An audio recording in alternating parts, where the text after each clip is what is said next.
Bonjour à tous et bienvenue sur ma chaîne. Alors aujourd'hui, je vous retrouve pour un audio un peu spécial. Je vais vous résumer les conclusions d'une commission d'enquête parlementaire qu'il a eu au Sénat sur le narcotrafic en France. Donc, une fois par an, les groupes, les députés qui appartiennent à un groupe politique peuvent demander une commission d'enquête au Sénat parce que c'est un contre-pouvoir et c'est un moyen de pouvoir traiter les problèmes de la société. Sur tous les plans. Hein. Et ma question, c'est pourquoi le RN n'en demande pas sur le laxisme judiciaire, sur l'extrême gauche, sur d'autres problèmes aussi, parce que c'est eux qui peuvent le faire. Hein. Donc, la commission d'enquête, l'année dernière, elle s'est réunie et elle a donné ses conclusions au mois de mai. Et c'était tellement intéressant que moi je me suis dit il faut que je le partage autour de moi. Donc je vais vous résumer les conclusions. Alors il y a eu beaucoup de gens qui ont été auditionnés, tout est disponible sur YouTube, hein. Même le rapport vous pouvez le télécharger sur le site du Sénat, mais c'est quand même dense, c'est épais. Et je me suis dit que peut-être que en le résumant sur YouTube, ça va peut-être intéresser quelqu'un.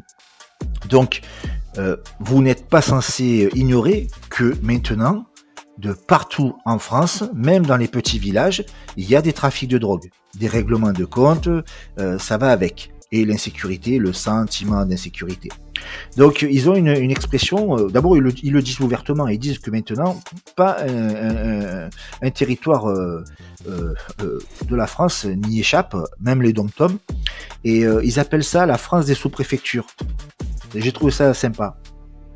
Donc en fait, ils se sont aperçus qu'ils n'étaient pas à la hauteur, qu'ils n'avaient pas mesuré l'ampleur de tout ça et qu'il fallait réagir avant la catastrophe. Si c'est possible, et bien sûr. Donc, tous les gens qu'ils ont auditionnés, il n'y a pas un service qui ne se plaint du manque de moyens financiers, humains et législatifs. Donc bon, après, je mets aussi le côté, les fonctionnaires se plaignent toujours de ne pas avoir assez de moyens. Hein. Ça, on le sait. Hein.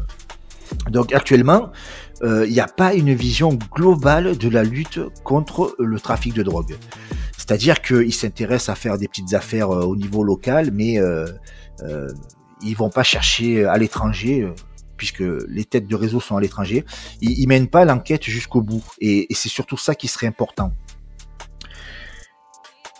Donc, ils veulent s'appuyer sur des nouvelles techniques. Ils se sont vachement inspirés de l'américain. Donc ils veulent s'appuyer sur les infiltrés, donc c'est-à-dire les mecs qui sont déjà dans le trafic, les repentis, les mecs qui veulent échapper à la prison et qui vont balancer, hein, et les indicateurs, c'est-à-dire les mecs qui traînent et qui écoutent et qui répètent. Donc, ils veulent sanctionner de 7 ans de prison les recruteurs sur les réseaux sociaux. Principalement parce qu'ils touchent des mineurs. Je ne sais pas si vous vous rappelez l'histoire de Mathéo, le jeune de 18 ans qui était tueur à gages et qui s'est fait arrêter au bout de 10 assassinats, un truc de malade, quoi. J'avais jamais entendu ça. Et récemment, il y a un jeune de 14 ans qui s'est fait recruter de la même manière et qui est allé à Marseille pour tuer quelqu'un. Et le chauffeur de taxi qui l'a emmené a refusé. Et donc du coup, il y a un coup qui est parti. Il a tué le chauffeur de taxi qui avait rien demandé. C'était un mec honnête. Hein. Donc 14 ans, c'est un truc de dingue. C'est vraiment un truc de dingue.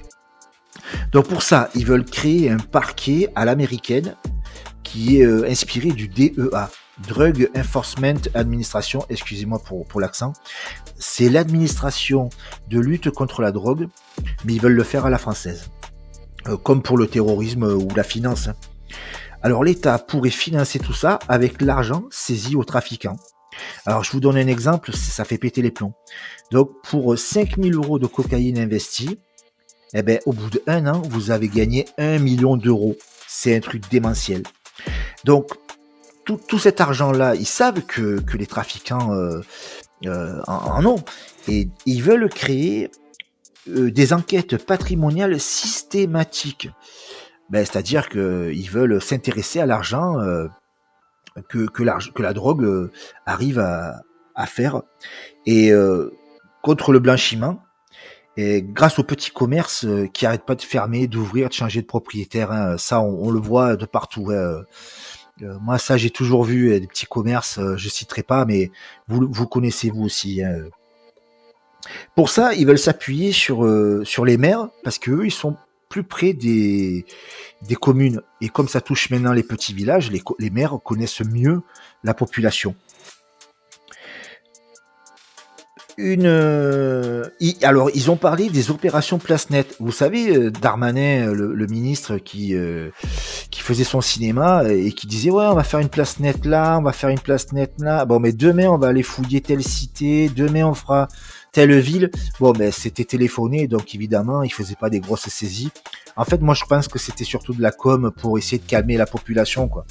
Mais bon, évidemment, ça n'a pas marché à la hauteur de leurs espérances. Mais ça n'a pas été non plus totalement nul, mais voilà, c'était téléphoné, donc ça ne pouvait pas être optimal. Maintenant, un passage sensationnel, c'était sur la corruption. Donc, ils ont auditionné un ancien trafiquant de drogue qui faisait partie de la French Connection, c'est-à-dire la plus grosse équipe de fabricants d'héroïne à travers le monde. Donc ils ont auditionné Émile Diaz, D-I-A-Z, dit Milou, il a 81 ans. Bon, le mec, il a l'accent marseillais, un pépé. Franchement, on aurait dit que quand j'ai écouté son audition, c'était la meilleure de toutes. Hein. On aurait dit qu'on discutait à la terrasse d'un café, quoi. Donc, si vous voulez aller l'écouter, c'est sur YouTube, tout ça. Hein. Donc, le gars, en fait, il met en garde contre l'arrivée du Captagon, la drogue de synthèse qu'on a tous découvert quand il y a eu la guerre en Syrie, où on entendait que les djihadistes ils faisaient des horreurs sous l'effet de la drogue. Donc il dit que ça va arriver en France. Et il dit aussi que les voyous, ils attendent qu'une chose, c'est que les armes dernière génération arrivent d'Ukraine. Parce que ça va arriver aussi. Hein. Et il dit, vous allez voir ce qu'il va y avoir. Là, c'est un truc de dingue. Donc, j'étais sur le volet corruption, donc il lui pose des questions, il lui demande des trucs, et le mec il dit attendez, je vous explique comment ça marche. Quelqu'un de corrompu, on n'a pas besoin d'aller le chercher, c'est lui qui vient à nous. Et franchement, le témoignage, il m'a, les bras m'en tombent. Le gars, il expliquait comment en fait les gens devenaient des corrompus. Ben, c'est des gens en fait qui sont des fois qui ont une qui traînent là où il faut pas, qui ont des fois, c'est des gens qui ont des dettes de jeu, des fois ce sont des gens qui qui sont dans des périodes où ils ont besoin d'argent, peut-être qu'ils en perdent au jeu aussi. Et de là, il y en a un qui arrive et qui leur dit allez tiens, vas-y, je te file l'argent que t'as perdu au jeu, comme ça ta femme elle verra pas que t'as perdu de l'argent. Et voilà, c'est des choses comme ça, quoi. C'était vraiment sensationnel. Donc, la commission demande une meilleure collaboration avec la DGSI, la Direction Générale de la Sécurité Intérieure. Et là, je suis dans le chapitre corruption. Donc, au moment même où moi je vous fais cette note de lecture, j'ai vu un article de presse dans le journal La Provence, il y a quelques jours, où il y a un agent de la DGSI qui vendait sur le Darknet les docs, c'est-à-dire les noms, les adresses à des cibles, les noms et les adresses des cibles aux mecs qui voulaient les buter. Et bien sûr, il les butait. Donc je sais pas si vous vous rendez compte le truc de malade. Un mec de la DGSI qui vendait les adresses des victimes des assassinats. C'est un truc de malade. On dirait un film. Et ils veulent que ces gens-là collaborent un peu plus. Bon, je pense que c'était une brebis galeuse, mais en fait, bon, ça craint. Donc, si on rajoute, en plus de tout ça, la guerre des polices, c'est-à-dire les gendarmes qui communiquent pas avec les policiers parce que c'est pas la même service, ils veulent se garder les affaires pour eux, ils veulent se garder leurs indices. Donc ça met des barrières au fonctionnement.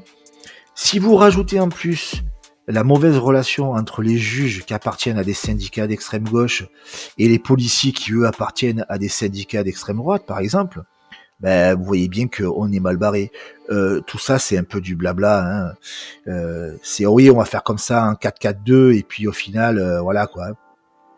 Et donc une dernière partie, ils ont auditionné Alain Bauer. Donc, pour ceux qui ne connaissent pas Alain Bauer, c'est une personne qui gravite au niveau de l'État depuis toujours. C'est une personne que j'ai toujours vue même. Et je vais vous dire un truc, moi je l'aime bien. J'aime bien Alain Bauer. Je trouve que il apporte quelque chose. Je trouve que j'aime bien ses analyses. Et donc ils l'ont questionné sur qu'est-ce que c'est un narco-État. Et en fait, ça voulait dire, est-ce que la France va devenir un narco-État? Et donc, lui, il dit, oui, ça va pas plaire, mais l'Espagne, la Belgique et les Pays-Bas sont des narco-États. Donc, quand on a des voisins comme ça, ben, si on fait rien, ben, on va devenir comme eux. Pour info, la macro-mafia, c'est-à-dire la mafia marocaine, elle menace la princesse aux Pays-Bas et les juges. Les juges, ils ont peur. Ils ont peur de la mafia marocaine aux Pays-Bas. Ça veut dire que ça a pris un niveau au-delà de ce qu'on imagine ici. Hein. Dernière chose sur Alain Bauer. Alors ça, c'est une petite touche personnelle. Comme je vous ai dit, je l'aime bien. J'écoute régulièrement ses auditions. Je trouve que il est sympa. Mais il y a quand même un truc qui me dérange. On n'entend que lui en fait dans les experts. Alors c'est un criminologue réputé mondialement, mais moi j'aimerais bien en voir de temps en temps d'autres parce que je me pose la question, je me dis est-ce qu'il est pas un peu trop bien à l'aise avec tous ces gens-là, hein? Parce que moi je pense que il faut changer, il faut de la pluralité comme on dit. Sinon après les experts ils sont trop copains avec tout le monde et du coup je pense que ça va pas aller. Voilà pour les conclusions de cette commission d'enquête. Alors j'ai envie de m'essayer un petit peu à tout à ces genres d'audio, essayer de faire un petit peu du débunkage aussi, de reportage. J'ai quelques petites vidéos aussi à débunker, ça pourrait être intéressant. Et bien sûr, je vous mettrai tous les liens en dessous pour que vous puissiez aller voir par vous-même. En tout cas, cette commission était très intéressante. Et puis, je vous dis à très bientôt, les amis.